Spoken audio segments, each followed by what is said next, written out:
Hello and welcome to my channel, or welcome back if you've been here before. My name is Kitty and I'm here to give you the tools you need to be a consistent, efficient, conscious manifester. Today we are going to talk about manifesting a call or a text from your specific person. Usually when we think about specific person, it's in a romantic sense, but this could be from anybody. It could be for a job offer that you're looking for, or wanting to be contacted by an old friend that you've fallen out with.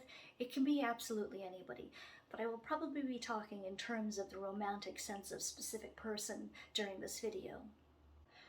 Manifesting a call or a text or an email or a Snapchat or whatever is the easiest thing in the world, and it's also the hardest thing in the world.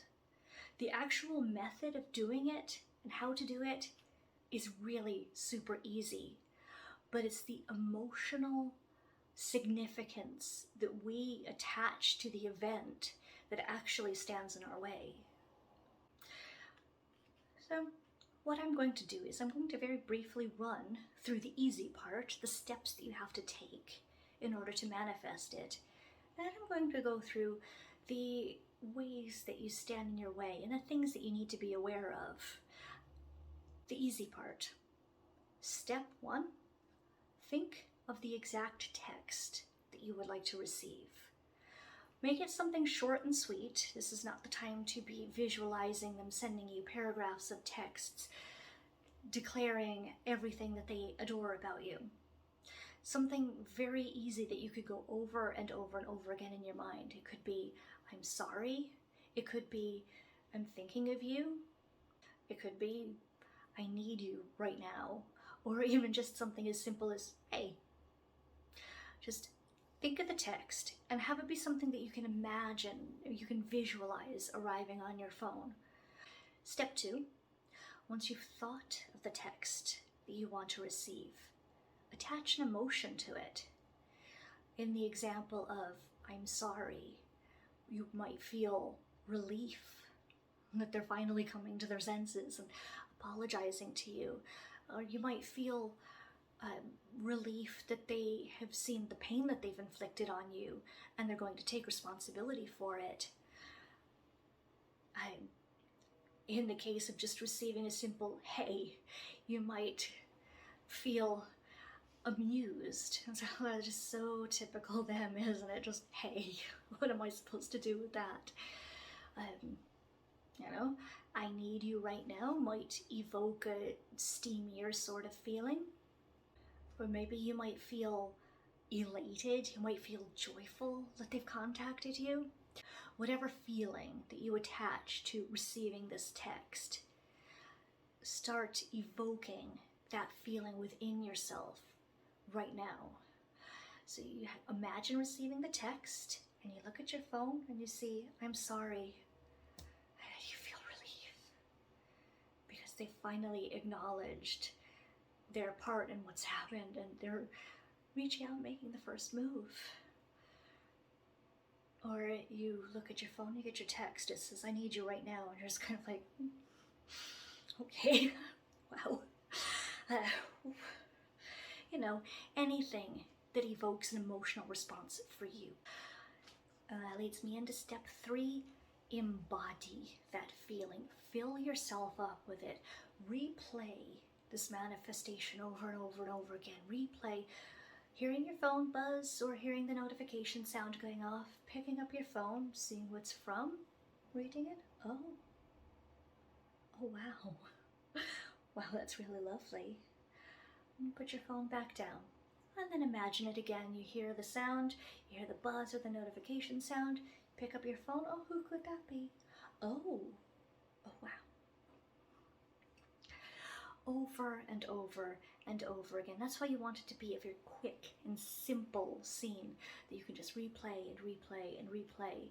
The important thing is believing that it is something that can happen and feeling the feelings that go along with it. That's the easy part. That's the visualizing part. This is the part that kind of most people can do very easily and quickly, because Most people can imagine the scene. Even if you can't imagine it, you can affirm. I'm getting a text today that says I'm sorry. I'm getting a text today that says I'm sorry. I just got a text today that says I'm sorry. I just got a text today from my specific person that says I'm sorry. Now, on to the hard part. When you want something that badly and you can need it that deeply, there is a sense of impatience that goes along with it, and there is the urge to open your eyes from your visualization and immediately reach for your phone and look for the notification. Oh, didn't work. I just visualized it like 5 times in a row and there's nothing on my phone. It didn't work. When you want something that badly and you can need it that deeply, there is a sense of impatience that goes along with it, and there is the urge to open your eyes from your visualization and immediately reach for your phone and look for the notification. Oh, didn't work. I just visualized it like 5 times in a row and there's nothing on my phone. It didn't work.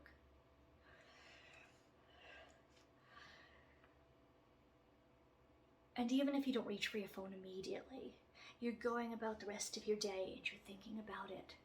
And the more that you think about it, the more anxious or sad or despondent or upset you might get. So you want it, and you want it right now, and that's understandable because the feelings that we have in relationships are very strong and they can affect our well-being in very strong ways. But every time you check your phone and you go, oh, it's not there yet, or then every time you doubt and you say, maybe they're not actually going to text me at all.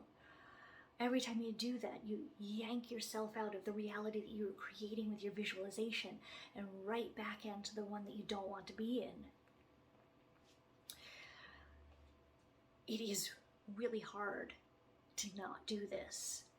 Even the most experienced manifestors are taken over by doubt and their emotions every once in a while because everyone is human and it just happens. So it is actually okay if you find it hard at first. If you do your visualizations and you can't help but check your phone a minute later, go back to your visualizations and try to last a little bit longer next time. And if the next time is only 2 minutes, go back to your visualization and try to last 5 minutes next time. It is a skill like any other, like an instrument, like learning to type, like absolutely anything. And consistent practice makes you better at it. So the more that you practice staying in the feeling of your manifestation, the easier it will be to stay in the feeling of your manifestation for longer. And the longer you stay in the feeling of your manifestation, the quicker your manifestations get here. So the more you practice staying in the feeling of your manifestation, not getting distracted by the 3D or all the funky little thoughts going on in your head, the easier it will be and the better your manifestations will come. So I hope you've learned a little bit today about how to manifest a text from your specific person. If you enjoyed today's video, I'd be very grateful if you gave it a thumbs up so that I know I'm on the right track. And if you'd like to see more content like this, don't forget to subscribe so that you'll be notified of future videos. I'm very happy to be a part of your manifestation journey. And remember, whatever it is that you want to manifest, it's all in your mind.